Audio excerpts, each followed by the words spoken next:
ये तो कलयुग के जीवों का मूल आधार है। सत्संग न मिलने के कारण सब भटक गए और भटक जाते हैं। हमारी आपकी भटक केवल सत्संग न सुनने के कारण है, न समझने के कारण है, न सत्संग वचनों को जीवन में उतारने के कारण है। जब सत्संग वचनों को ध्यान में रखोगे तो आपसे कोई गलत काम नहीं होगा। इसी को तो कहा, गुरु के सिर पर राखी चली आज्ञा मान, तादास को 3 लोक पहना। कितना बड़ा लाभ। 3 लोक में तुम्हारा कोई कुछ नहीं कर सकता है।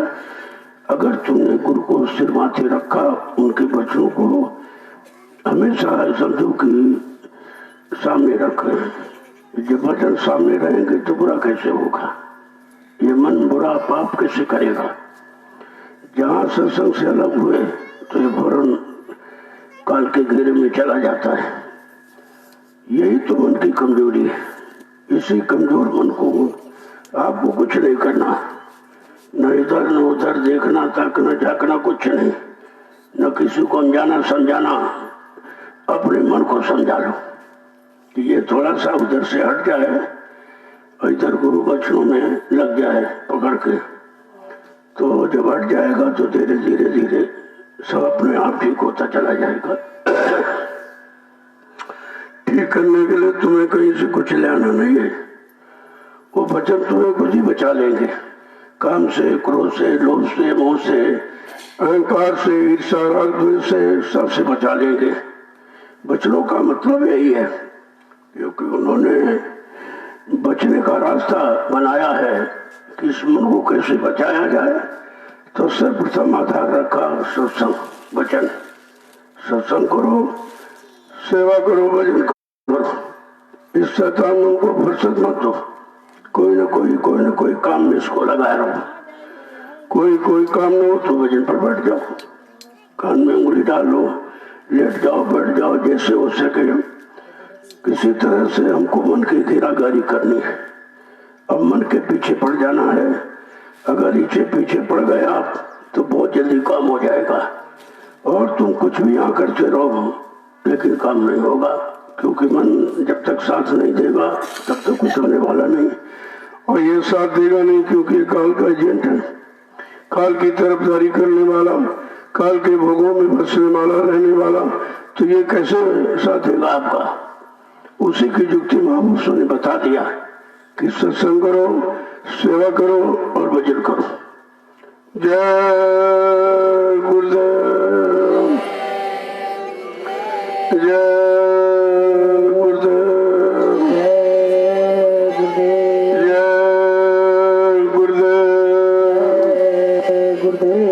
जय गुरुदेव। नाम किसका? प्रभु का। जय गुरुदेव। नाम किसका? प्रभु का।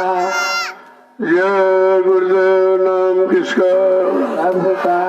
प्रभु का प्यारा नाम। जय गुरुदेव। सम्राट दाता दयालु पूज्य स्वामी जी महाराज आज के इस प्रातःकालीन नैमिषारण्य की तपोभूमि पर लघु सत्संग में सम्मिलित होने वाले समस्त गुरुवासिक प्रेमीजनों, जब कभी अवसर मिल जाए कि सत्संग में जाने का, आने का, समझ लो कोई हमारा पुण्य कर्म का भाग जगा है। वैसे जीव आ नहीं सकता इधर, क्योंकि मन इसके लिए, इधर के लिए तैयार नहीं होता।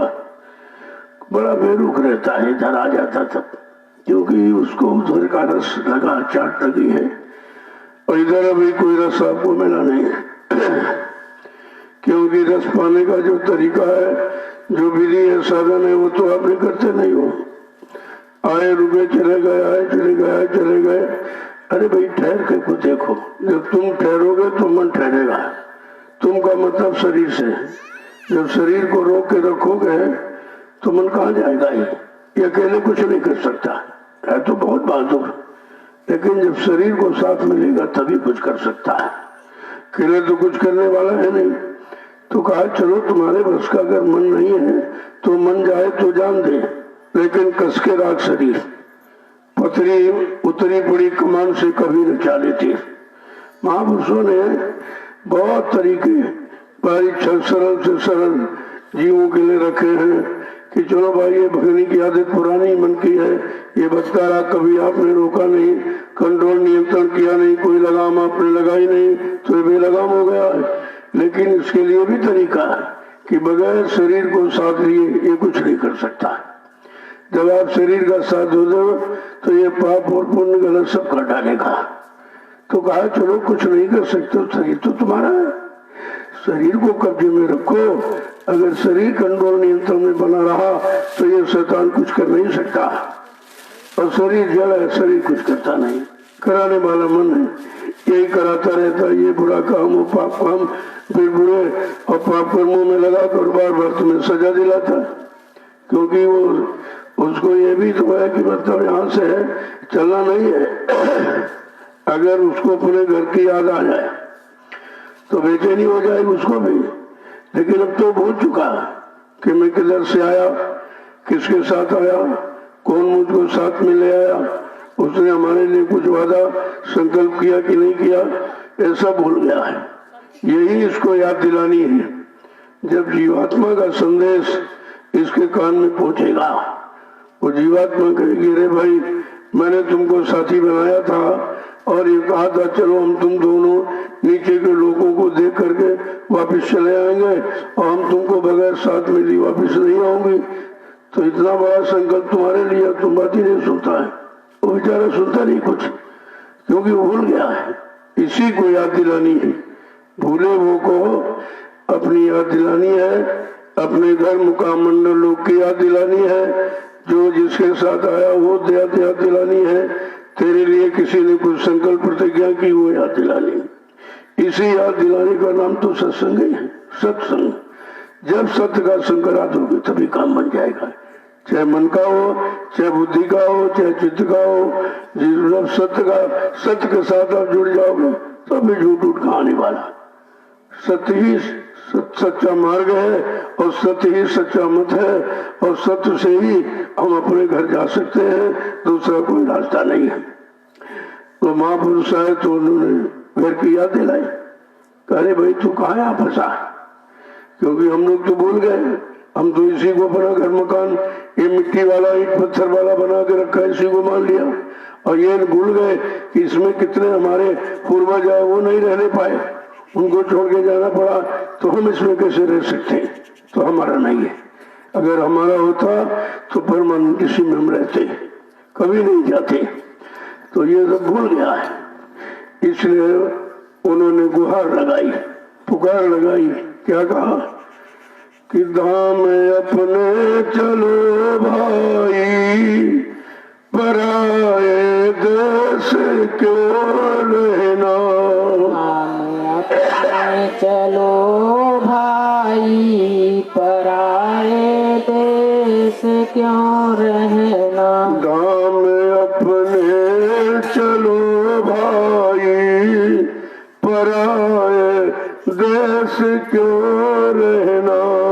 हमें अपने चलो भाई पराए देश क्यों। जब सब सदगुरु आए इन्होंने याद दिलाई, और तो किसी ने याद दिलाई, न ऋषियों ने न मुनियों ने।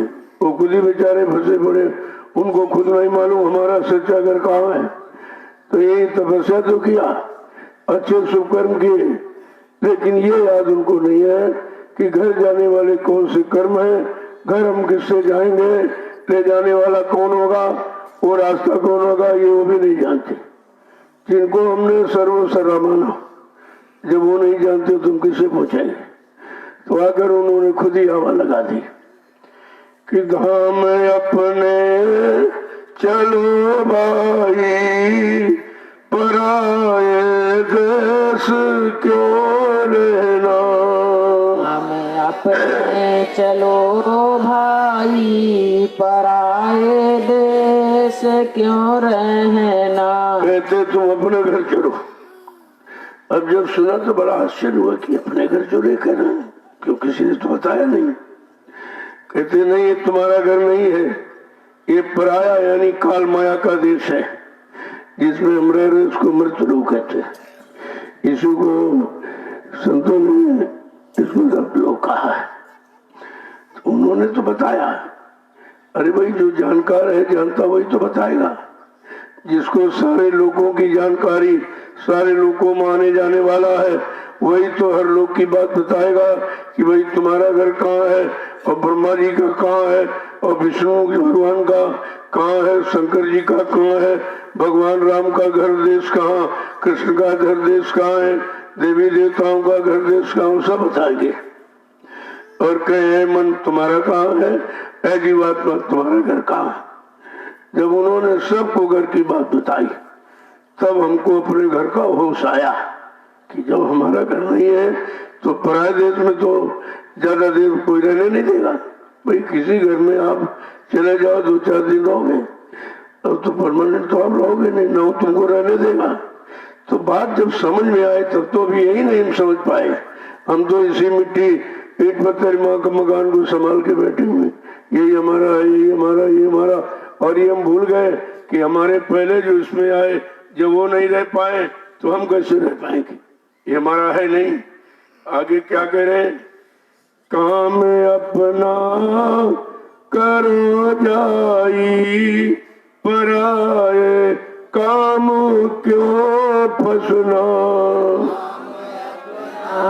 करो जाई, पराए काम में क्यों फंसना। अब अपना काम भी हमें नहीं मालूम।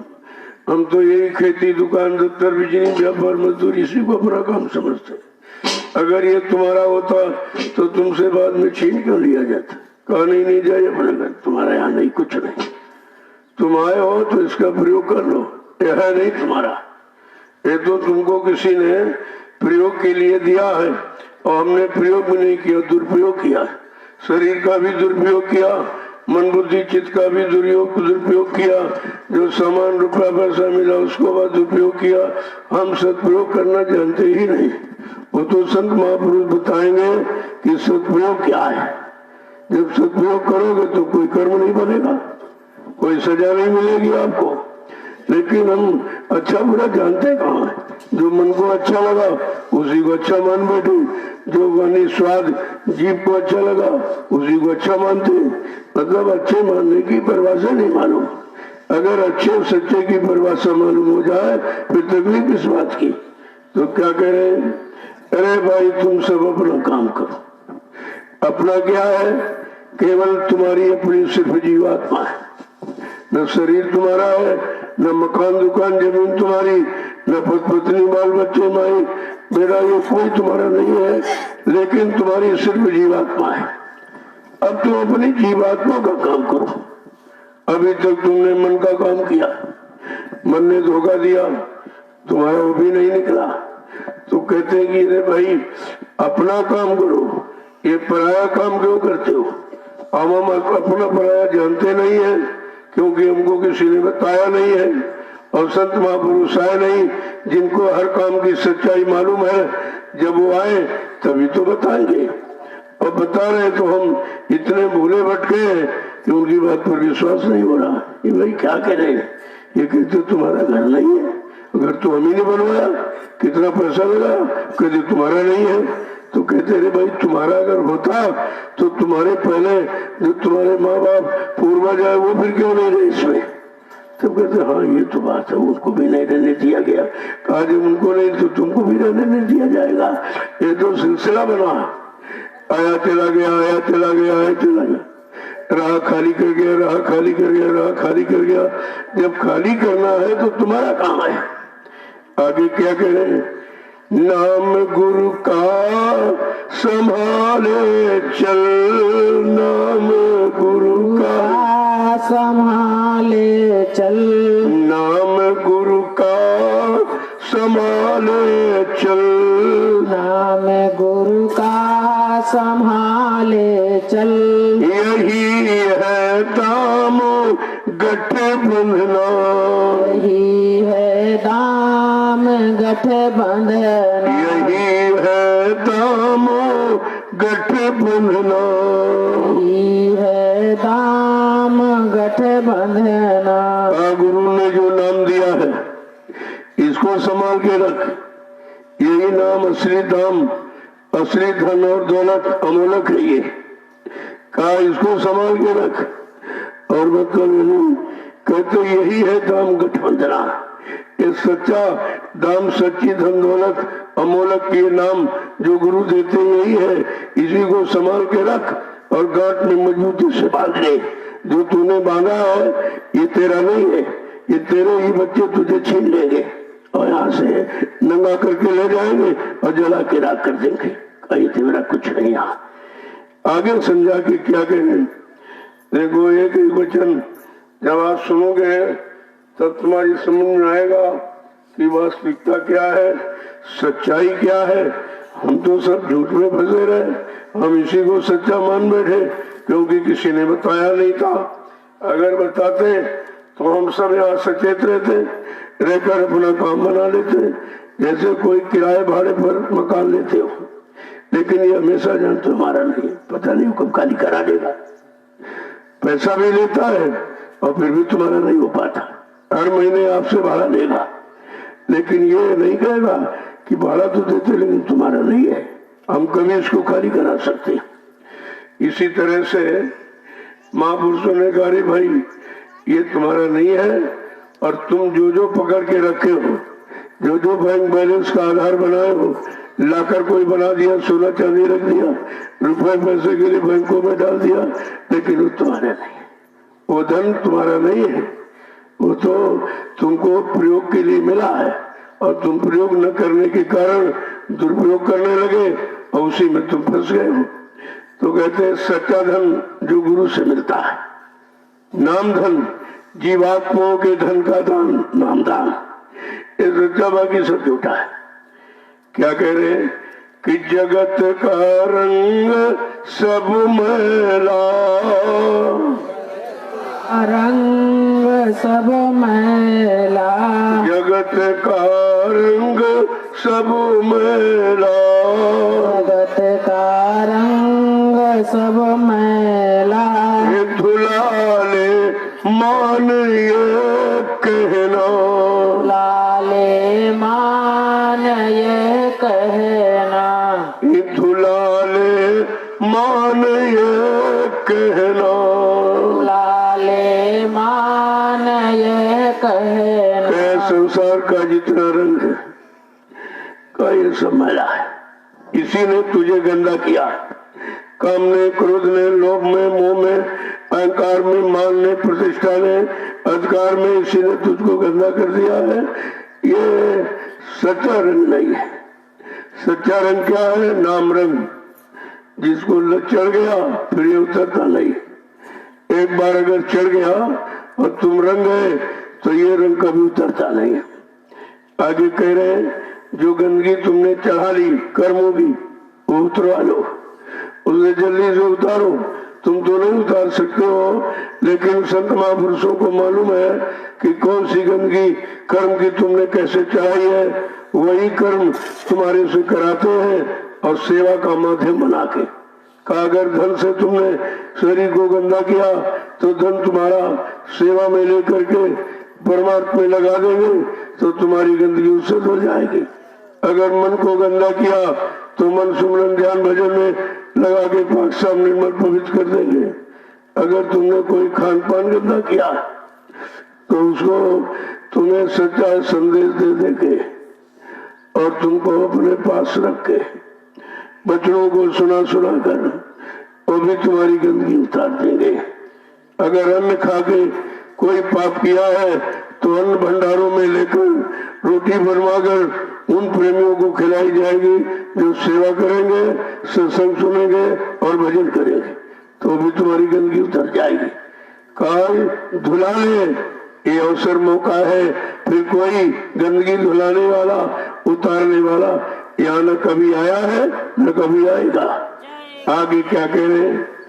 भोग भोग संसार कोई दिन के भोग, सार कोई दिन के भोग संसार कोई दिन के, भोग संसार कोई दिन के, सहज में त्यागते चलना,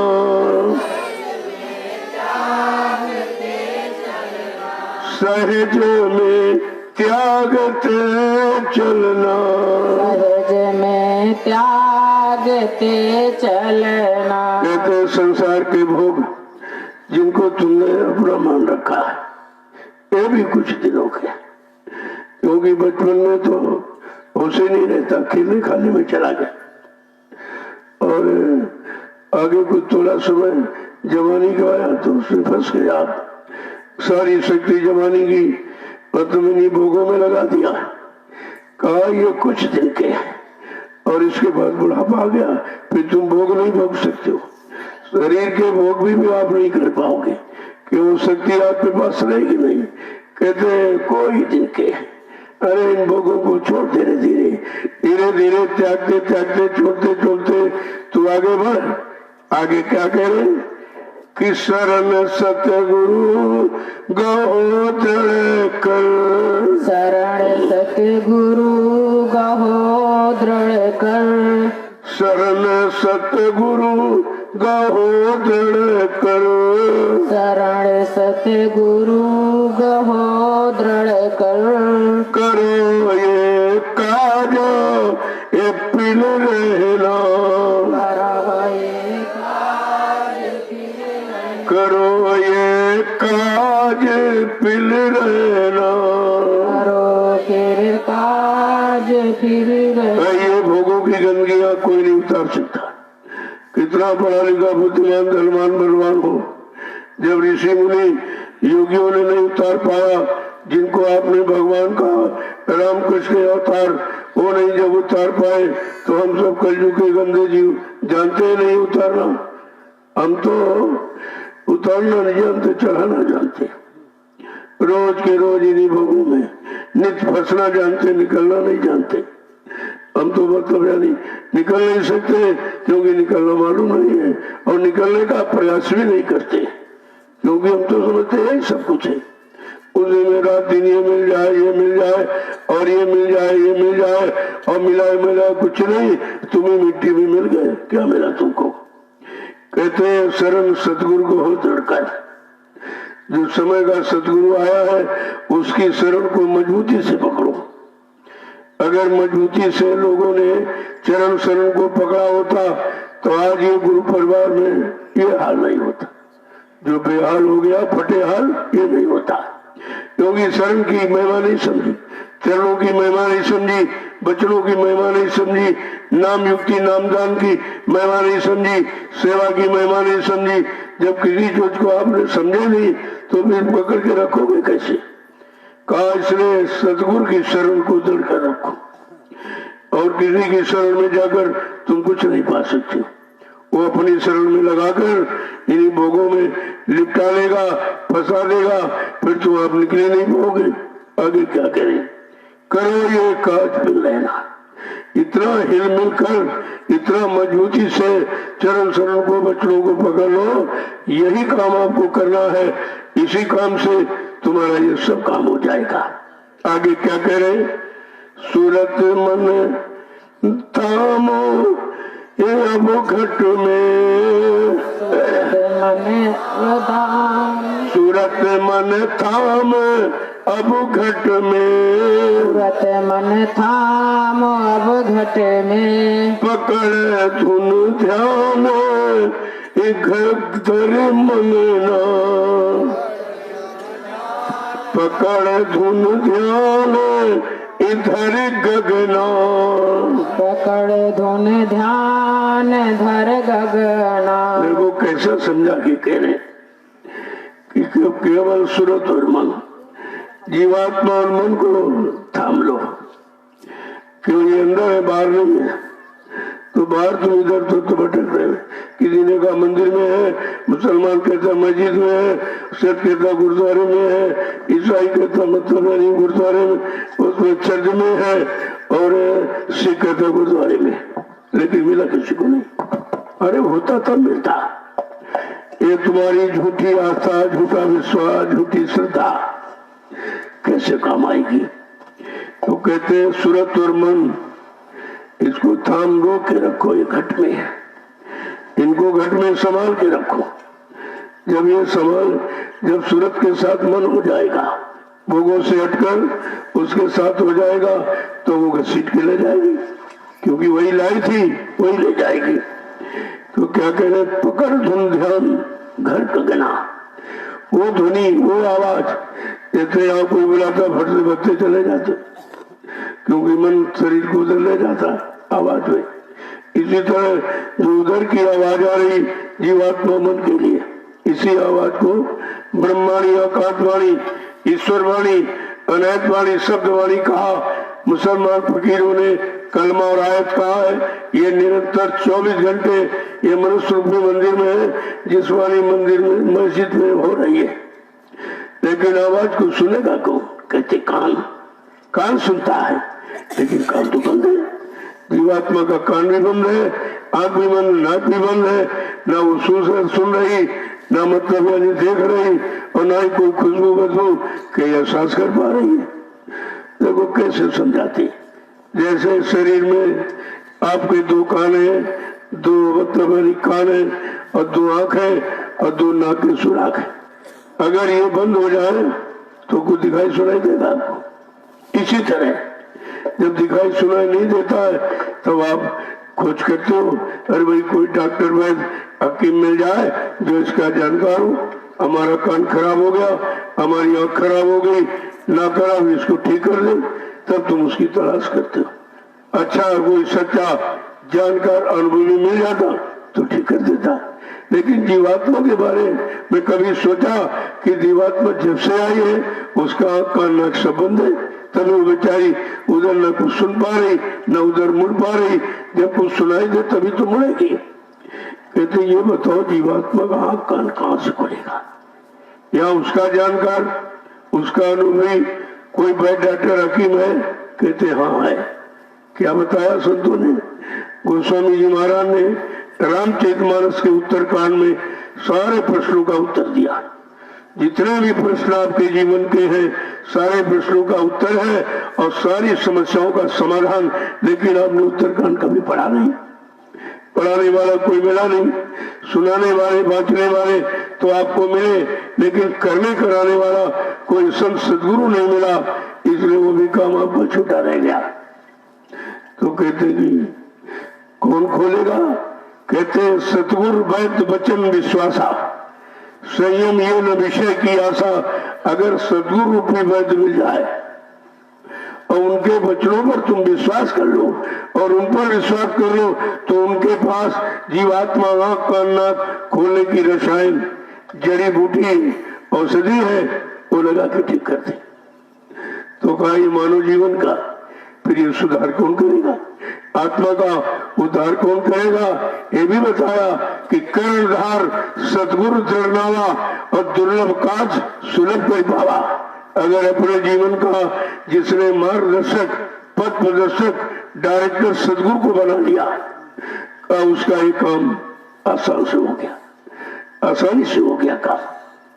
भगवान सब लिखा पढ़ी घर में तुम्हारे रखे, और न तुमने देखी पढ़ी न किसी से पूछा, और इसके जानकार भी नहीं कोई। और कांड सब बताएंगे, लेकिन ये आत्मा का कांड नहीं बताया। ये आत्मा का कान नाक जो बंद पड़ा है, जिसके कारण न वो जा पा रही है न समझ पा रही है, ये काम इसका कौन करेगा? कहा सतगुरु, सदगुरु करेगा। कर्णधार सदगुरु दृढ़नावा दुर्लभ का सुलभ कर पावा। जिन्होंने अपने मानवीय जीवन का मार्गदर्शक पथ प्रदर्शक डायरेक्टर सदगुरु को बनाया है, उनके पास उसकी दवा है जीवात्मा की आंख का नाक खोलने की, और रसायन जड़ी उनके पास, और यहाँ किसी के पास नहीं। देखो ये भी बता दिया भाई किसके पास, इसका हकीम डॉक्टर कौन, ये भी लिख दिया ताकि किसी जीव को शंका ना हो, इधर उधर तक भटक न जाए, कहीं को भटका लेगा भरमा लेगा, है उसके पास कुछ नहीं और तुम भी नहीं जानते, वो भी नहीं जानता, दोनों अंधे हो, दोनों बहरे हो, तो कौन किसकी सुनेगा, कौन किसको देखेगा? आगे क्या कह रहे हैं? फंसे तुम जाल में भारी, फंसे तुम जाल में भारी, फंसे तुम जाल में भारी, फंसे तुम जाल में भारी। अब बिना इस युक्ति नहीं छूटना, बिना इस युक्ति नहीं छूटना, बिना इस युक्ति नहीं छूटना। बिना इस युक्ति नहीं छूटना। आज तुम इतने ज्यादा गहराई में चले गए हो, फंस गए हो कि तुम बिना सदगुरु के द्वारा दी गई युक्ति नाम की, ये नाम की युक्ति के बिना कोई रास्ता नहीं। जब नाम डोर शब्द डोर फेंकेंगे और उसको तुम पकड़ लो तो निकाल लेंगे आपको।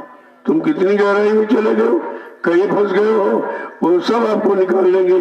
कहा जब वो भक्ति की डोरी फेंकेंगे, नाम की डोरी, आगे क्या कह रहे हैं देखो, सब कुछ बता रहे हैं, जानकारी दे रहे। गुरु अब दया कर कहते, अब दया करें कहते, गुरु अब दया कर कहते, अब दया करे कहते। माने ये बात चित धरना, माने बात चित धरना, मान ये बात चित धरना। मान यह बात चित धरना। आज अब हम आपको फंसा देखकर और कहते बहुत दिन हो गए, कोई निकाला नहीं इनको, और ये यही सब फंसे पड़े हैं। जब गुरु ने अपनी दया की, कहते हैं मैं अपनी दया से निकालूंगा। और किससे? कहा नाम दूर पकड़ाकर, ये संत डोर नाम दूर पकड़ाकर तुम जहाँ फंसे पड़े हो, निकल नहीं पा रहे हो, उस भोगों के दलदल से मैं तुमको निकालूंगा। नाम डोर शब्द डोर को पकड़ाकर कह रहे मानिए बात चित्त धरना। इस बात को तू समझ ले, अपने चित्त में धारण कर ले कि और तुझे कोई निकालने वाला नहीं है। न किसी ने की आज तक किसी को निकाल पाया, क्योंकि निकालने का अधिकार भी किसको है और निकालने की युक्ति साधन उपाय किसके पास है। तो अब क्या कह रहे हैं कि गुरु अब दया कर कहते, देख लिया सब फंसे पड़े, कोई आया नहीं, किसी ने दया की नहीं, किसी ने निकाला नहीं। कहते जब सतगुरु आए तब वो दया कह के कहते हैं अरे भाई तुम बहुत गहराई में चले गए, तुमको कोई निकालने वाला आया नहीं, चलो अब मेरे बच्चों को मानो, जो मैं कहता हूँ उसको सुनो और उसको मानो और चित्त में इसको धर लो कि इसके अलावा और कोई निकालने वाला नहीं है और किसी के पास निकालने का उपाय नहीं है। आगे क्या कह रहे कि भटक में क्यों उम्र खोते, भटक में क्यों उम्र खोते, भटक में क्यों उम्र खोते, भटक में क्यों उम्र खोते। कहीं नहीं ठीक तुम लगना, कहीं नहीं जीत को लग, कहीं नहीं ठीक तुम लगना, कहीं नहीं जीत तुम लगना। इसलिए तुम सारी उम्र अटक और भटक भरम में क्यों खोते हो।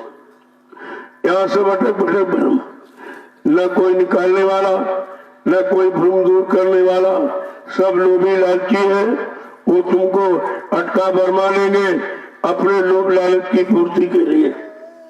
तो कहते हैं कहीं नहीं ठीक, तुम्हारा यहाँ कहीं ठिकाना नहीं, कोई ठिकाने पर तुम्हें लगा नहीं सकता है, क्योंकि ये ठहर ठौर ठिकाना किसी को मालूम नहीं है कि जीवात्मा कहाँ की रहने वाली है और मन कहाँ का रहने वाला। ये दोनों कैसे बने मंडल मुकाम पहुंचेंगे, कहा ये तो ठिकाना किसी को मालूम नहीं है। बसो तुम आए नैनन में, आए नैनन में, बसो तुम आए नैनन में, बसो तुम आए नैनन में। सिमट कर एक ही होना, सिमट कर एक यही होना, सिमट कर एक ही होना। सिमट कर एक ही होना। तुम क्या करो, सतगुरु के नैनों बसा लो। जब आंख में सतगुरु बच जाएगा, दूसरे के लिए जगह नहीं रहेगा। तुमने जिनको जिनको आंखों इन आंखों में बसाया है और जिनको जिनको कानों से सुनकर पकड़ा है, यही तुम्हारा भूल भरम है। इसी में अटके बटके हो, जबकि जिनको बसाया वो तुम्हारा नहीं और जिनको सुनाया वो भी तुम्हारे नहीं। वो तो सब अपने लिए, अपने लोभ लालच किए तुम्हें बसाया है। कहा इसलिए तुम गुरु को नैनों में बसा लो। जब तुम्हारे आंख में बच जाएंगे तब दूसरे के लिए जगह नहीं रहेगी, फिर उन्हीं को निरंतर देखो। तभी क्या, ध्यान मूलम गुरु मूर्तिम, पूजा मूलम गुरु पदम, मंत्र मूलम गुरु वाक्यम, मोक्ष मूलम गुरु कृपा। सब गुरु ही और कुछ है ही नहीं यार, क्योंकि और कोई ऐसा देवता चलता फिरता बोलता चलता यहाँ है ही नहीं। केवल मृतलोक मंडल का सच्चा देवता, सच्चा माली भगवान गुरु है, जो तुम्हारे लिए आया, तुम्हारे लिए वचन फरमाता है, तुम्हारे लिए युक्ति बताता है और कहता तुम जल्दी से ये शरण चरण को पकड़ लो, मैं तुमको तुम्हारे घर पहुंचा दूं, ये हमेशा का झगड़ा झंझट खत्म हो जाए। क्या कह रहे हैं? जब सिमट कर एक हो जाओ, एक जगह केंद्रित हो जाओगे, कहा भाई तब तो कुछ होगा। और तुम इधर जागते उधर ताकते हो, शायद ये काम कर दे, शायद ये हमारा ही भला कर दे। कोई तुम्हारा भला नहीं है, सब तुमसे अपना भला कराएंगे, अपना स्वार्थ हल करेंगे और तुम्हारी शक्ति को खराब कर देंगे। समय और उम्र सब इसी में चली जाएगी, मिला मिलाना कुछ नहीं। जब उनको नहीं मिला तो तुमको कैसे मिला देंगे? आगे क्या कह रहे? दुइये दूर हो जावे,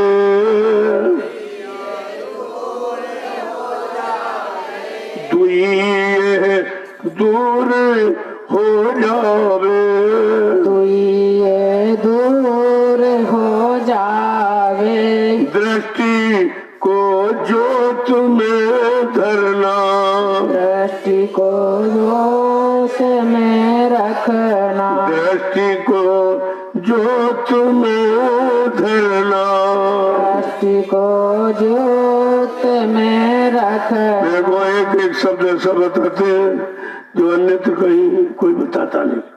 किसी ने देखा नहीं तो बताएंगे क्या? किसी ने पाया नहीं तो तुम्हें कैसे मिलाएगा? जो कभी गया नहीं तुम्हें कैसे ले जाएगा?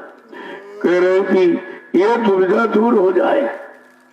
जो हम दुविधा लिए बैठे, शायद ये काम कर दे, शायद ये काम कर दे, यही साथ में जीवन चला गया और किसी ने किया नहीं। कोई करने वाला होता तो करता।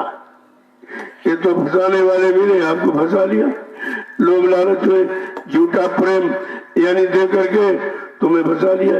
ये फंसाने वाले हैं, सब निकालने वाला कोई। और सबने अपने स्वार्थ हल किया और बाद में धक्का मार दिया। और अभी तक नहीं तुम समझ पाए हो कि तुम्हारा यहाँ कोई नहीं। धीरे से अपना काम बनाओ, कर्म कर जाओ, उतारो, अपने घर की तरफ चलो। तुम्हारा केवल सदगुरु और कोई नहीं है, जो इधर का भी यानी मतलब काम बनाएंगे और उधर आपको ले जाएंगे, इधर पाक साफ निर्मल पवित्र करेंगे। सत्संग सुना सुना के सेवा में लगाकर सुमरन ध्यान भजन करा के यहाँ तुम्हें पाक साफ निर्मल पवित्र करेंगे और घर पहुंचाएंगे। और तुम्हारा है कोई नहीं। तुम अपनी दृष्टि अपना देखना ये जो है वो जोत में रखो। जो प्रकाश की बात वो कहते कि अंदर में लाइट उजाला प्रकाश है, वो अनवरत है, वो कभी कम ज्यादा नहीं, वो घटता बढ़ता नहीं है, बिल्कुल एक समय रहता है। जब उस ज्योति में दृष्टि को लगा दोगे तो इधर का देखना सुनना बंद हो जाएगा। तभी कहते हैं कि साधना बैठो वहां कान बंद करो। इसका मतलब वहां कान का कोई काम ही नहीं है। आंख कान का काम, इधर उधर कोई काम इनका नहीं। ये आंखें न उधर क्यों देख सकती है, न इधर कुछ सुन सकती। वो सुनने के लिए जीवात्मा में एक कान है और एक नाक है देखने के लिए। सब उधर मसाला बना हुआ, जैसा इधर शरीर में वैसे उधर। तो उसने फंसाने के लिए नकली बना दिया, ये आंखें लगा दी और एक कान लगा दिए और नाक लगा दिया कि ताकि इसी नाक कान में फंसा रहे, उधर आंख कान नाक में न फंसने पावे कहीं, नहीं तो निकल जाएगा, फिर हमारा सब काम बंद हो जाएगा। आगे क्या करें?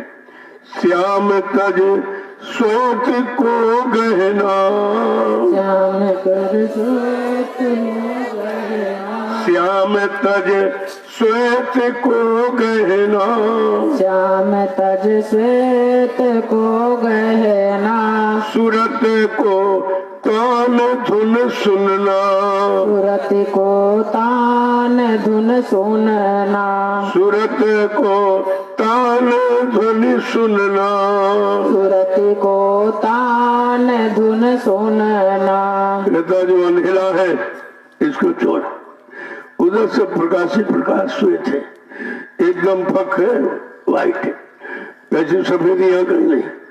कहा उधर जब आँख खुलेगी तो उस स्वच्छ प्रकाश को देखेगी जिसमें बड़ी शीतलता है। यहाँ ज्यादा लगातार भारी प्रकाश दो तो आँख तुम्हारी तिलमिला जाती है और मतलब खराबी हो जाती। लेकिन उधर का प्रकाश जो है कहा वो श्वेत है। तभी तुम ये जो लाल मतलब प्रकाश देते तो उस बल्ब को कहा बंद करो, कहा एलईडी लगा दो सफेद, इससे आंख नहीं खराब हो। यहाँ भी मसाला बनाया लोगों ने, ऐसा नहीं है, लेकिन यहाँ बनाया है, वहाँ बनाया है। वहाँ कुछ आपको बनाना नहीं, कहीं से ले आना नहीं, वो रुपया पैगा कोई खर्च करना नहीं, वो तो व्यवस्था से बनी बनाई। कहते श्याम को छोड़, श्याम माने काला, श्याम माने अंधेरा, काले इसको छोड़, उधर श्वेत प्रकाश को पकड़। सब उधर श्वेत ही श्वेत है, बिल्कुल व्हाइट, एकदम पक। आगे क्या कह रहे हैं देखो कैसे समझा रहे हैं कि सूरत को तान धुन सुनना, जीवात्मा को खींच करके तान करके एक जगह पर मतलब यानी रखकर कहा वो ध्वनि को सुनो, जो ध्वनि उसको अपने घर ले जाने वाली है, कहा उन्हें तान के सुनो। आगे क्या कह रहे? बंक के द्वार धस बैठो, बंक के द्वार धस बैठो, बंक के द्वार धस बैठो, बंक के द्वार धस बैठो, त्रिकुटी जाए कर लेना, त्रिकुटी जाए कर लेना, त्रिकुटी जाए कर लेना। देखो कैसा राज करते, ये राज कहीं नहीं, न वेदों में, न पुराणों में, न गीता में, और न मतलब यानी जितने भी अगर बाहर में लिखे हैं काले अक्षर में, उनमें ये चीज नहीं। ये है शब्द रचना और यहाँ है अक्षर रचना। हम लोग अक्षर पढ़ते हैं, शब्द को जानते नहीं।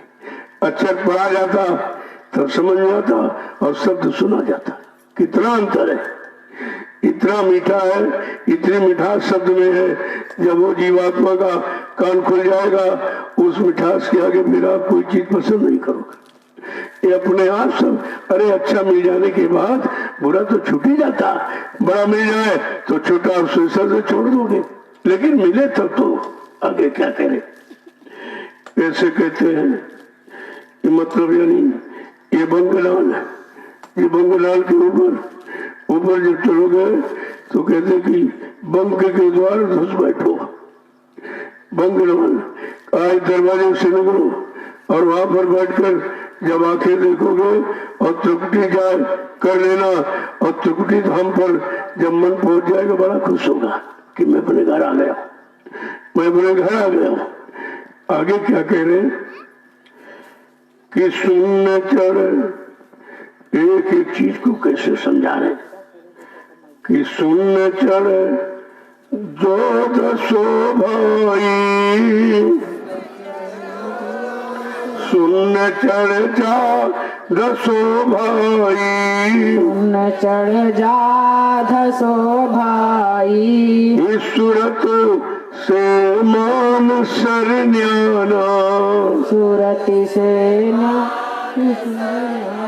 सूरत से मान सरन्याना। सूरत से मान सरनाना। अब आगे बढ़ने की मंजिलों को बता रहे।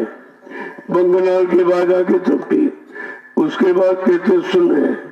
जब सुन में चढ़ जाओगे तो वहां मानसरोवर है। उसी मानसरोवर में जीवात्मा स्नान करेगी। स्नान करके जो भी कूड़ा कचरा मैल गंदगी सब उतार देगी। आगे क्या करे? महासुन चौक उजियारा, महासुन चौक उजियारा। महासुन चौक अंधियारा, महासुन चौक अंधियारा। यहाँ से जा गुफा फसना, यहाँ से जा गुफा फस, यहाँ से जा गुफा बसना। यहाँ से जा गुफा फसना।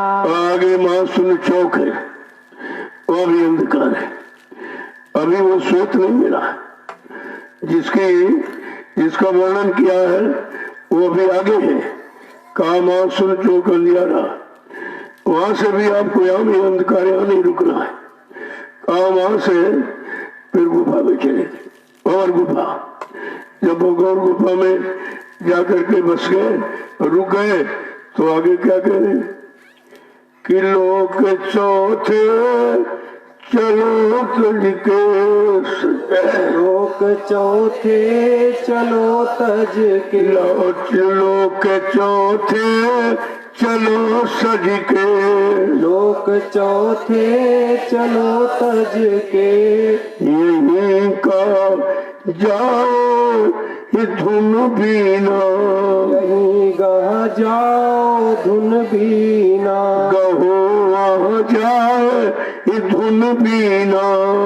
हो वहाँ जाए धुन बीना। आज जब चौथे मुकाम पर पहुंचे तो कहते क्या है, जब वहां पहुंचे वहां से अब तुम सजावट, जब कहीं जाना होता तो लोग सजावट अपने को सजाते, कपड़े पहने, कुछ सामान लिया तभी तो चले गई। कहा वहां से चौथे लोग से सजावट अपने सच्चे घर जाने की शुरू हो जाती है। कहते कि फिर गहो वो जाए धुन बीना है, फिर वहां पर बीन बांसुरी, चौथे में जो आवाज बीन बांसुरी की, कहा वो तुमको सुनाई देगी। वहां आगे क्या कह रहे हैं कि अलख और अगम के पारा, अलख और अगम के पारा, अलख और अगम के पारा, अलख और अगम के पारा। अजब एक महल दिखलाना, जब एक महल दिखलाना, अजब एक महल दिखलाना। जब एक महल दिखलाना। कहते अलग और अगम के पार वो अनामी धाम है, वो अजब निराला एक महल है। वही लोग अपना सच्चा लोग है, वही की जीवात्मा रहने वाली है। वहीं पहुंचाने के लिए ये सारी मंजिलों का ज्ञान कराते हैं कि देखो वहाँ ये है, वहाँ ये बाजा बजता है, वहाँ ऐसा प्रकाश है, लेकिन तुमको वहाँ रहना नहीं है, बसना नहीं है, पकड़ना नहीं है, ठहरना नहीं है, फंसना नहीं है, वो तुम्हारा नहीं है।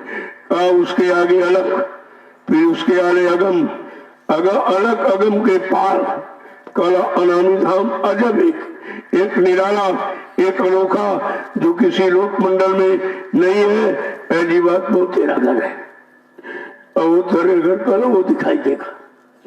जब ये उसको दिखलाई दिया तो कहते यहाँ सतगुरु से फिर मिलना, वहाँ सतगुरु से फिर मिलना, यहाँ सतगुरु से जा मिलना, यहाँ सतगुरु से जा मिलना। हुआ अब आ आज मन मगना, हुआ मन आज मन मंगना, हुआ मन आज यह मगना, हुआ मन आज यह मंगना। अब वहां पर सदगुरु बैठे, सबका सच्चा मालिक अनामी महाप्रभु वहीं पर बैठा हुआ। जब उसको देखा तो बड़ा प्रसन्न, बड़ी प्रसन्नता हुई। मालिक मिलने के बाद ही तो प्रसन्नता होती है। कहा वहाँ सदगुरु अपना मतलब अनामी महाप्रभु वहीं पर बैठे, जब उनका दर्शन किया वो मिले तो बड़ी प्रसन्नता हुई, बड़ा खुश हुआ कि चलो हमको ठिकाने पर लाके छोड़ दिया है। देखो इतना काम करना, अब कैसे कैसे हम लोग फंसे, वो भी सारा आपको वर्णन मिला। कैसे निकलेंगे वो भी बता रहे, कहाँ पहुंचना है, कहाँ टिकना है, कहाँ रुकना है, कहाँ बसना है, ये सब जानकारी देते हैं। इसी जानकारी का नाम है सत्य संग, जो सच्चे रास्ते पर लाके खड़ा कर दे। सच्चाई आयनानी आपको दे दे और झूठ छल कपट को हटा दे, और यही सच्चे रास्ते पर चलकर सब जीवात्माएं सतलोक को पहुंचेंगे। और कोई रास्ता नहीं है, कोई तरीका नहीं है, कोई उपाय नहीं है, मतलब यानी कोई विधि नहीं है कि और किसी विधि को करके तुम वहां पहुंचोगे। सब रास्ता बताती, सारी अटक और भटक ऐसे खत्म होती। जय गुरुदेव, जय गुरुदेव, जय गुरुदेव, जय गुरुदेव, जय गुरुदेव, जय गुरुदेव। जय गुरुदेव नाम किसका, प्रभु का, जय गुरुदेव नाम किसका, प्रभु का, प्रभु का प्यारा नाम। जय गुरुदेव। करो जब इतनी चुस्ती फुर्ती होनी चाहिए कि तुम अपने घर को पहुंच पाएंगे। बड़ा आलस है, बड़ा प्रमाद है, बड़ी अटक है, बड़ा भ्रम है, बड़ी शंका है, ये सब तो विनाश की जड़ है और यही आगे बढ़ने नहीं देगी। इन्हीं से हमें आपको मुक्त होना है, इन्हीं से अलग होना है, और तब कहीं हम अपने सच्चे मुकाम मंडल को जा पाएंगे। है तो बहुत दूर, बहुत ऊंची है, लेकिन ले जाने वाला जब साथ हो जाए तो कोई दूरी नहीं, सब दूरी नजदीकी में बदल जाती है। सारी परेशानी हैरानी ये सब सुलभ हो जाती है। तो लेकिन यही दूसरी बात है, कहते हैं शरण सतगुरु पकड़ दृढ़ कर। का जब सतगुरु की शरण को दृढ़ता मजबूती के साथ पकड़ लोगे, जो सारे लोक मंडल मुकामों के जानकार हैं तो वो मिल जाएंगे। उनका विश्वास कर लोगे, उनके बच्चों पर इक्की पर विश्वास कर लोगे तो ये काम स्वरूप पहुंचा देंगे। फिर तुमको क्या करना। यही बात लोगों की समझ में नहीं आई। 45 करोड़ को शरण दी गई चरणों में, उनको मतलब यानी भक्ति करने के लिए यानी समझ दिया गया, लेकिन कोई रुका ही नहीं, कोई ठहरा नहीं। किसी ने ऐसा मालूम पड़ता, किसी ने मालिक को जाना माना पहचाना नहीं, तो भूल भुलैया में सब अटक गए बेचारे, सब अलग गए, कोई टिका ही नहीं। टिका तो कोई नहीं, और अभी टिकने के लिए भी कहाँ तैयार है। अभी अपना जोर लगा रहा, अपनी मन बुद्धि चित्त को लगाता रहता है। जब कह रहे भाई तुम्हारी मन बुद्धि चित्त इधर तो कुछ काम कर सकती, वो भी काम नहीं, इधर फंस सकती। ये फंसने को तो हम काम ही समझते हैं। ये भोग का रोग है, इसी रोग को हमने आपने पकड़ा और पाला है। इस रोग से निकलना बड़ा मुश्किल है। कैसे निकाला जाए? कहा रोग निकलेगा नाम योग से, भोग खत्म होंगे नाम योग से। जब नाम योग की साधना करोगे तो भोग खत्म हो जाएंगे तो रोग चले जाएंगे। सारी बीमारी काम क्रोध मोह अहंकार की, ईर्ष्या राग द्वेष की, ऐसे तो खत्म होगी। सरल सतगुरु पकड़ कर और नाम को गठ बंधना, नाम को पकड़ गांठ में बांध लो और सतगुरु की शरण पकड़ लो, बस काम हो गया। दो रास्ते उपाय है, सतगुरु की शरण और उनके द्वारा मिला हुआ नाम, यही काम करेगा। जय गुरुदेव, जय गुरुदेव, जय गुरुदेव, जय गुरुदेव, जय गुरुदेव नाम किसका, किसका? प्रभु का। जय गुरुदेव नाम किसका? प्रभु का। प्रभु का प्यारा नाम। जय गुरुदेव। जोर से बोले, जय गुरुदेव। सब मिल बोले, जय गुरुदेव। बोलना होगा। जय गुरुदेव। अभी से बोलो, जय गुरुदेव। दर्द हरेंगे, जय गुरुदेव। सब कष्ट मिटेंगे, जय गुरुदेव। सुख शांति भी देंगे। जय गुरुदेव। सबके दाता, जय गुरुदेव। सबके मालिक। जय गुरुदेव। प्रेम से बोले, जय गुरुदेव। ये नाम नहीं इंसान का, ये नाम है प्रभु का। ये काम नहीं इंसान का। ये काम है प्रभु का। देखो इस काम से हम सब कलयुग के जीवों का काम होगा। ये कलयुग का जगाया जय गुरुदेव नाम प्रभु का। अन्य युगों के जगाए नाम से संसार, शरीर, समाज, परिवारों का काम हुआ, लेकिन सदगुरु दयाल ने जो जय गुरुदेव नाम प्रभु का जगाया, उससे संसार, परिवार, समाज का तो काम होगा ही, लेकिन साथ साथ में जीवात्मा का उद्धार होगा। ये दोनों काम होंगे। इसलिए नाम को तभी कहते नाम को गठ बंधना, नाम को समाने चल, काम हो जाएगा। हम नाम की महिमा नहीं समझते, नाम की कीमत नहीं समझते कि नाम अमूलक है। कहते इसका कोई अमूल्य नहीं चुका सकता, और ये जीवात्माओं के धन का दान है। ये जीवात्माओं के लिए के दान है, किसी के लिए नहीं। और कोई शरीर के लिए, मतलब यानी कोई भोगों के लिए नहीं, कहा ये जीवात्मा के लिए। वो भी दान दिया, उसके बदले आपसे कोई कीमत नहीं चुकाई, क्योंकि नाम की कोई कीमत है नहीं। वो तो अमूलक है। जो अमूलक, उसकी कौन कीमत लगाएगा या कौन कीमत अदा कर सकता? तो इससे समझ में आता है कि हम गुरु के कितने बड़े कर्जी हैं, कितने बड़े ऋणी हैं। अभी नाम का कर्जा उतार नहीं पाए और बीच में ये कलंक और लगा दिया, कहाँ मर के चले गए, कभी नहीं आएंगे। ये कलंक और लगा दिया, और बेचारों को भी नहीं पता है कि हम किस पर कलंक लगा रहे हैं, वो कौन है। हमारे सारे यानी जन्मों के कलंक को, मैल को जो धोने के लिए, उतारने के लिए आया, आज हम उसी पर कलंक लगा रहे हैं। इतनी भी समझ जीव के अंदर नहीं रही, क्योंकि उसने सत्संग वचनों को तो सुना लेकिन पकड़ा नहीं, वचनों को अपना आधार नहीं माना, वचनों पर पक्का विश्वास नहीं किया, तो इसलिए से भटक गए बेचारे।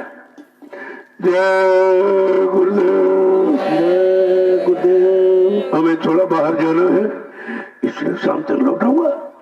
जल्दी कोशिश करूंगा कि आपको प्रसाद शाम को मिले, तो इसीलिए थोड़ा सा जल्दी, इसके लिए क्षमा चाहता हूँ।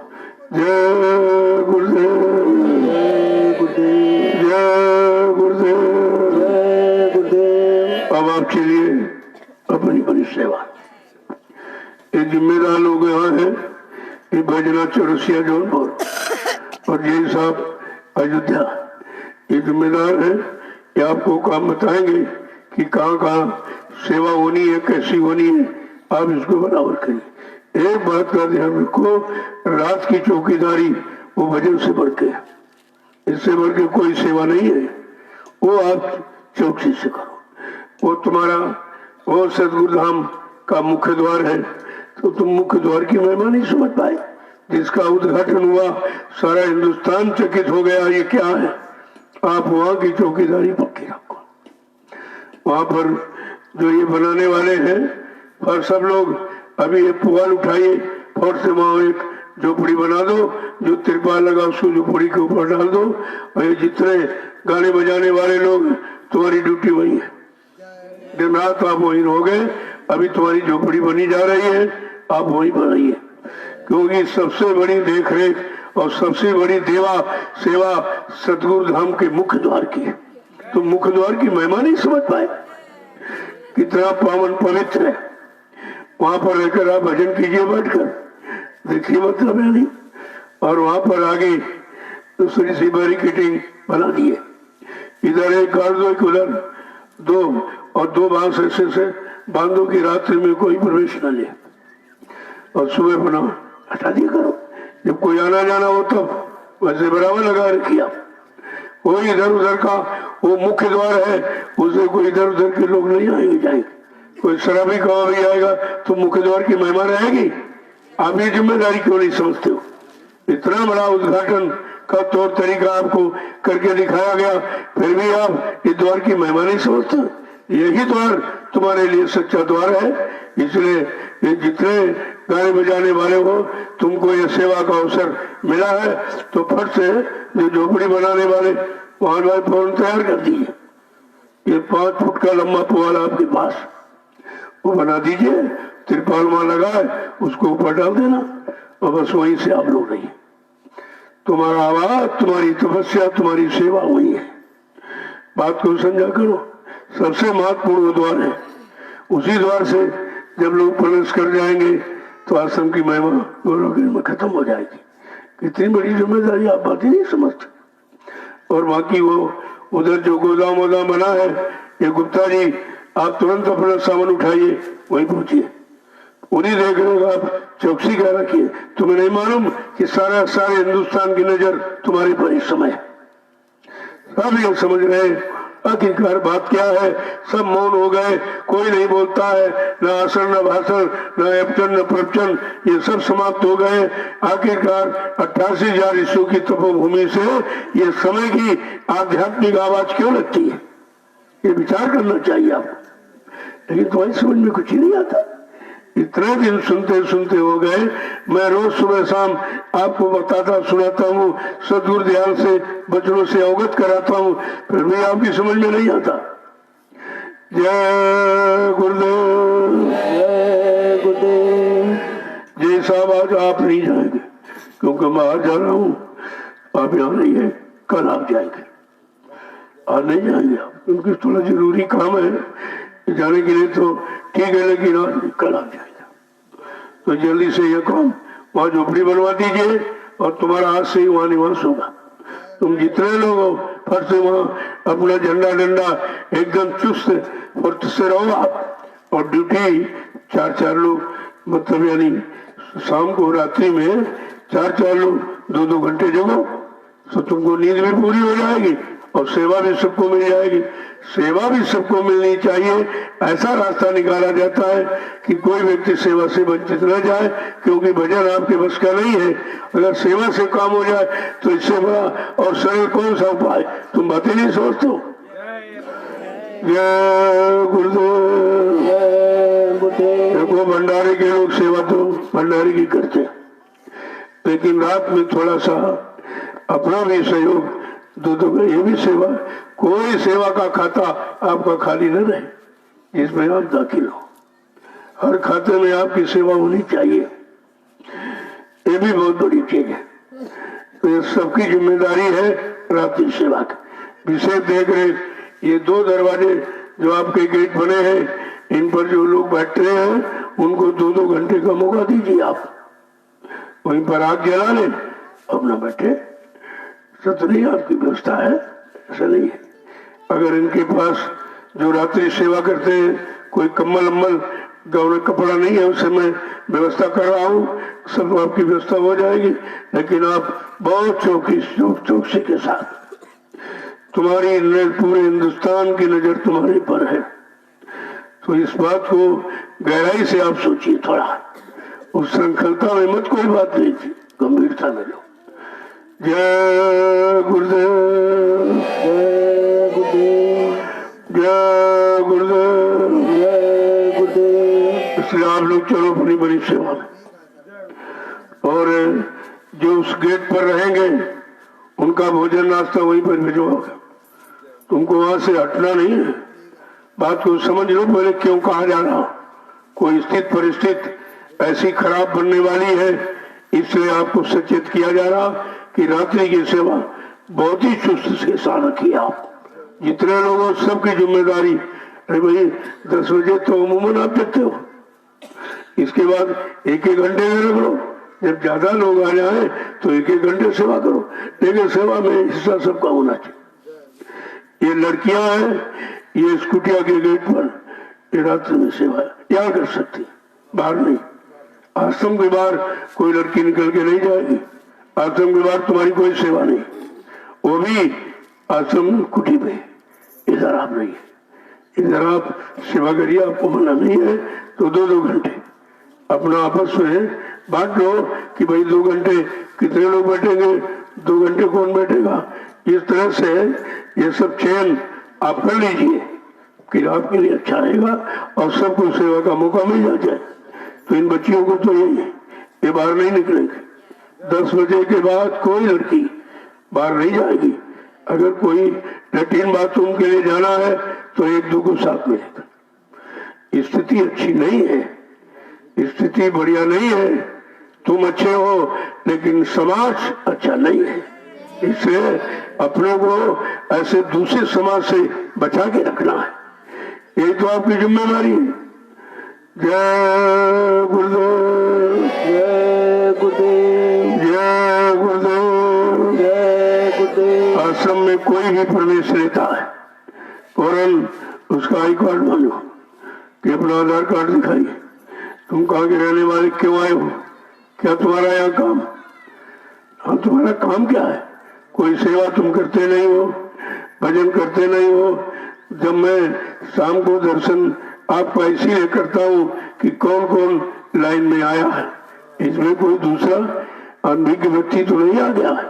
अरे कई एक रानी तीर से कई निशाने, केवल दर्शन की बात नहीं है और भी सब देखा जाता। तुम्हारा सारा सामान वही पड़ा हुआ, जिम्मेदारी तुम्हारा। तुम दिन में भी कोई नहीं रहता, रात में शाम हुई मैं उधर से इधर आया, सब इधर चले आए, वहां कोई नहीं रहता। यही आपकी जिम्मेदारी है। कितना आपका सामान पड़ा हुआ, उस सामान की देख रेख करना, ये तो असली तो जिम्मेदारी है। जब सामान नहीं रहेगा तो सेवा आप कैसे करो। तमाम तगाड़ी तस्ले वहां पड़े और पड़े तो चले जाते ना। अरे तुम ईमानदार, सब ईमानदार थोड़ी है। तुम अच्छे हो लेकिन समाज अच्छा नहीं है, इसलिए उनसे बचने के लिए, अपना सामान बचाने के लिए आपको स्वयं अपनी जिम्मेदारी निभानी है। ये किसी को ऊपर नहीं छोड़ना, खुद करो और खुद उसका लाभ उठाइए आप। जय गुरुदेव, जय गुरुदेव। जल्दी से वहां झोपड़ी बना दीजिए, जिम्मेदार लोग वहां पहुंचिए। आप ये सब ले जाओ वहां फौरन, मतलब यानी बना दीजिए बड़ा सा, और ये सब वही रहेंगे। और शाम को यानी रात्रि में जब मैं वहां से दर्शन करके आप आता हूँ तो फौरन वहीं से आपकी ड्यूटी शुरू हो जाती है। बस ज्यादा लोग 2-2 घंटे बांट लो। अरे भाई 4 बजे के बाद तो घंटा संग लगी जाता है, प्रार्थना पाठ वही करोगे। यहाँ तुमने तो यहाँ नहीं आओगे, तुमको इधर आना ही नहीं। इतनी सख्त चौकसी उस गेट पर आपको रखनी। वो मुख्य द्वार है, मुख्य द्वार का मतलब आप नहीं समझ पाए, वही मुख्य और कोई मुख्य नहीं है। इसलिए उस द्वार पर रहना और उसकी जिम्मेदारी निभाना, यही तुम्हारा सच्चा कर्म और धर्म है।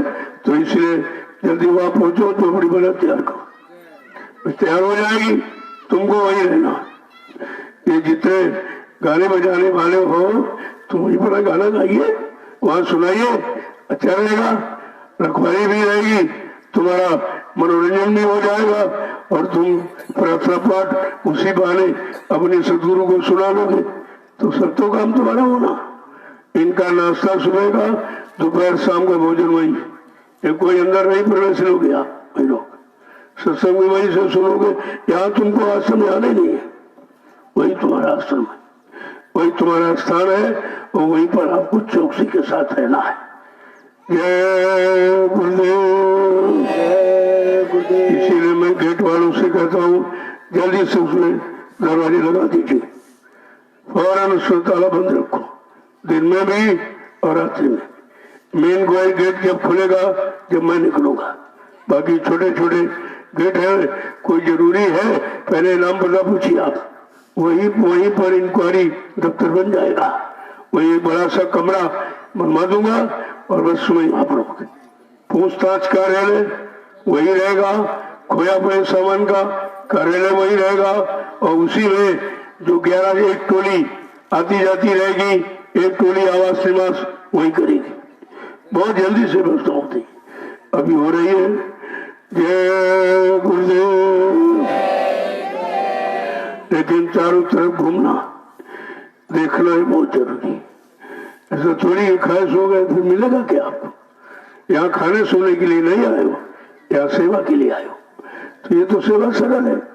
उड़ाया झंडा डंडा और 10 आदमी 12 टोली जाएगी, सब बाहर अकेला एक व्यक्ति नहीं जाएगा। टोली फौरन ले जाओ और जब तक 4 इधर 4 उधर, इस तरह तो बंटवारा कर सकते हो। और पूरी निगरानी रखो आप आश्रम की। मैं बार बार इसको दोहराता हूँ कि तुम्हारे पास, तुम्हारे ऊपर इस पूरे हिंदुस्तान की नजर है, सब देख रहे हैं। वहां व्यवस्था क्यों बनी? सब बिगड़ गया, सारा विश्व बिगड़ गया, सब परेशानी में मुसीबतों में चले गए और यहाँ एकदम सुरक्षा है।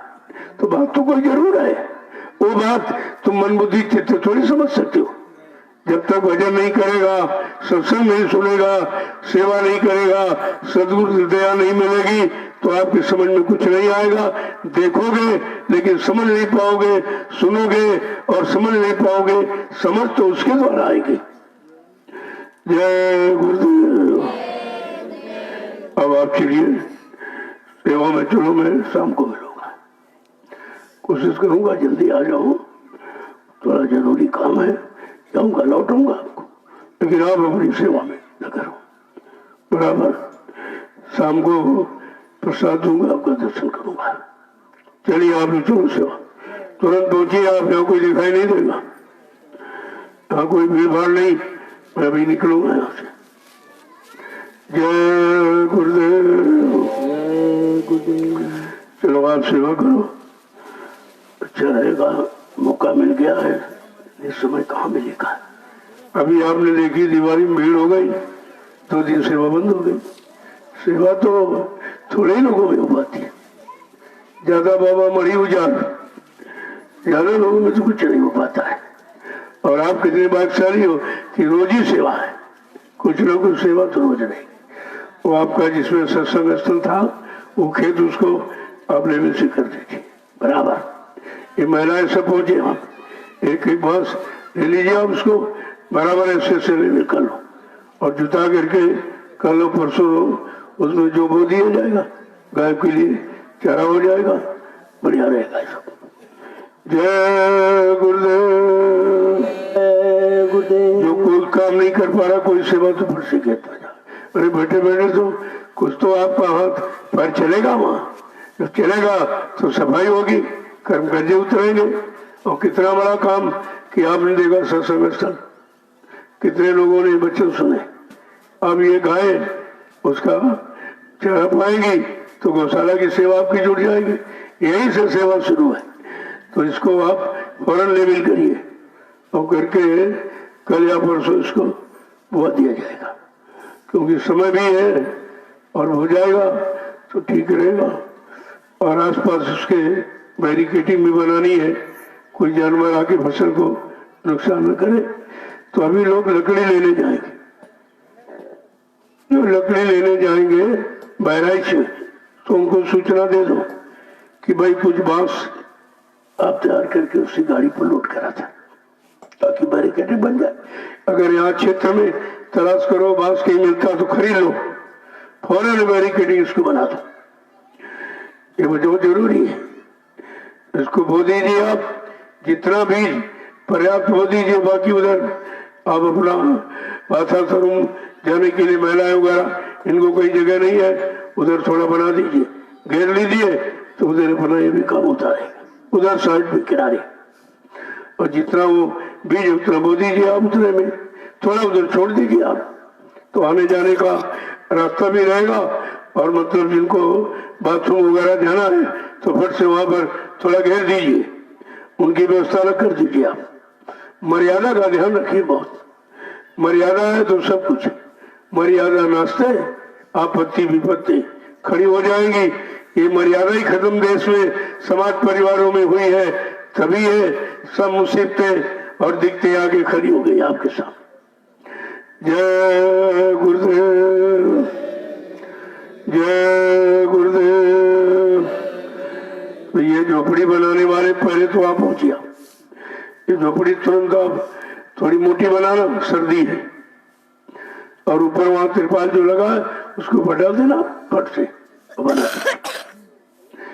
दीजिए वहां। और ये तुम लोग जितने गाने बजाने वाले, तुम आश्रम के अंदर नहीं आओगे, वहीं रहोगे। तुम्हारा वही स्थान है, स्मरण ध्यान भजन वही करना है, सत्संग वहीं से सुनना है, और सेवा ये है कि देखभाल की सेवा आपकी, हर चीज की। तो सामान पड़ा है, ये भी ये जिम्मेदारी, कोई तसला है, कोई फावड़ा इधर उधर न होने पावे, और कोई सामान, क्योंकि वहाँ अभी सेवा चलेगी। बैरिकेडिंग जैसे मतलब यानी जैसे सेटिंग लग जाएगी, और मतलब यानी लोग अपना वो जाल वाल बिछा देंगे, और जल्दी से उसको आप तैयार करा दीजिए, तैयार करा दो। फिर कुछ और काम उधर कानपुर आश्रम में है, वहां आपको ले चलूंगा, वहां भी काम हो जाए कुछ, क्योंकि आश्रम के लिए जो खेत लिया गया उसमें बाउंड्री बनी, तो अभी आपको ले चलूंगा। थोड़ा वो भी अपना देख लो कि वो सब वो अपना, ये सब अपना ही है, ऐसा नहीं कोई दूसरा है, वो भी अपना है। वहां का भी इशारा बहुत पहले हुआ था, कई बार कहा गया कानपुर कानपुर कानपुर, बात लोग नहीं समझ पाए, और कहा कोई छोटी मोटी जगह मतलब यानी बना दो, अच्छा रहेगा, आगे भविष्य के लिए सब सेवाएं खा चाट के मर के चले गए, खत्म भी सब हो गए। तो मैंने सोचा कि चलो भाई, वो इतने दिन से कहा जा रहा, तो उसके आदेश का पालन हो जाए, तो फट से वहाँ 2 वर्ष में आश्रम का निर्माण हो। वो भी आप देखिए, वो भी आपका आश्रम, वो किसी और का नहीं है, वो आपका है। उसके भी देख रेख समय समय पर कुछ प्रेमी वहां भी रखे जाएंगे, जिनको भजन करना है उस आश्रम पर, और कोई काम नहीं। थोड़ी बहुत अपना क्यारी बना लो, अपने लिए सब्जी सब्जी बोलो, वहां समर लगा हुआ है, ऐसा नहीं, व्यवस्था हुआ सब है, लाइट वाइट बिजली सब, 4 लैट्रिनें बनी है, नहाने धोने के लिए, भंडारा चलाने के लिए एक कमरा बना हुआ है, सब सामान भंडारे का वहां रखा है। तो कुछ लोग अपना भजन वजन जिनको करना है हमारा नहीं लगेंगे, वहां चले जाएंगे, वहां की देख रेख जरूरी है, वो भी आदेश पर ही निर्माण हुआ है। ऐसे में कोई काम करता नहीं, जब मुझे कोई प्रेरणा मिलती है या हुकुम आदेश मालिक का होता है, तो फट से वही आपको बता देता हूँ कि चलो आप भी लग जाओ, सबका लाभ हो जाए, सब आदेश का पालन कर ले। यहाँ तो काम ऐसा ही होता है, अपनी मनमुक्ता में यहाँ कोई काम नहीं होता, मनमुक्ता में होता तो इतनी जल्दी विकास नहीं होता है। तो 1 साल में सब ताजुब करते आते देखते कि 1 वर्ष में हमने, हाँ 1 साल में दया बरसी है, वो दया से काम हुआ है, वो किसी से नहीं हुआ है। उसको आप देख लीजिए, मथुरा में जो 60 वर्ष में कितना हो पाया था, 1 वर्ष में इतना। जरा ये भी तो देखिए कि अगर उतना समय यहाँ दे दिया जाए, वहां से 10 गुना हो जाएगा, 10 गुना। और ये सच्चा स्थान है, पाक सा पवित्र। अरे मथुरा तो कंस की नगरी है, राक्षस नगरी है, कैसे तुमने धर्म नगरी कह दी? वो तो भगवान कृष्ण को धर्म लाने के लिए कितनी हत्या और हिंसा और खून खराबा करना पड़ा, तब वहां पर हुआ था, तब हुआ था। लेकिन इसीलिए लोग गंदगी को समझ नहीं पाए, और ये भी सब गंदे हो गए, ये भी सब गंदगी फैलाने लगे। तो मैंने कहा चलो एक पाक साफ स्थान का निर्माण हो जाए। यहाँ के लिए ये इशारा था कि कलयुग यानी सज्जु के अंकुरण यहीं से निकलेंगे। जब सज्जु का अंकुरण होगा तो अंकुरण कोई आसमान में तो नहीं होगा, आधार तो जमीन ही है।